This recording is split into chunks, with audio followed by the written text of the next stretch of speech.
Kjo javë pritet të sjellë një tjetër valë emigrantësh nga Italia drejt Shqipërisë në kuadër të transferimit të 4 të emigrantëve. Qeveria italiane në udhëheqjen e kryeministres Giorgia Meloni është optimiste se nuk do të ketë pengesa juridike nga gjyqtarët në Rom që mund të ndalojnë projektin e ri. Sipas planit, emigrantët që do të dërgohen në Shqipëri nuk do të jenë më azil kërkues të kapur në det, por individ të parregull të cilët janë në pritje të procedurave të dëbimit. Këta emigrant do transferohen në qendrën e paraburgimit të Gjatrit, e cila aktualisht ka rreth 40 vende, ndërsa po punohet për të rritur kapacitetin e saj në 144 vende. Udhtimi i emigrantëve do të realizohet me anije nga Pulja në drejtim të Gjatrit, ku do të qëndrojnë në një periudhë maksimale deri në 18 muaj në pritje të pranimit të tyre nga vendet e origjinës.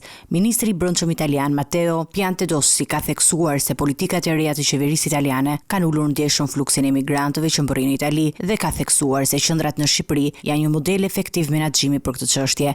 Sipas tij, qëndrimi i emigrantëve në Gjatër do të ofrojë një mundësi për të menaxhuar situatën derisa të përfundojë procedura e riadesimit.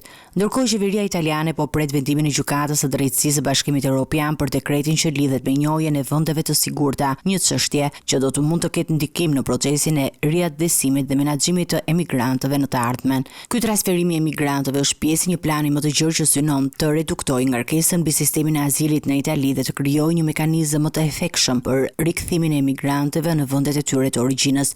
Shqipëria përmes këtij procesi ka shfaqur gatishmëri për të bashkëpunuar me autoritetet italiane dhe për të menaxhuar fluksin e emigrantëve, duke ofruar një mundësi për menaxhimin më të centralizuar dhe të kontrolluar të situatës. Megjithatë, ka shqetësime për ndikimin që mund të ketë ky transferim në shoqërinë shqiptare dhe infrastrukturën e saj, duke qenë se Gjatra është një zonë me kapacitet të kufizuar për të pritur një numër më të madh emigrantësh.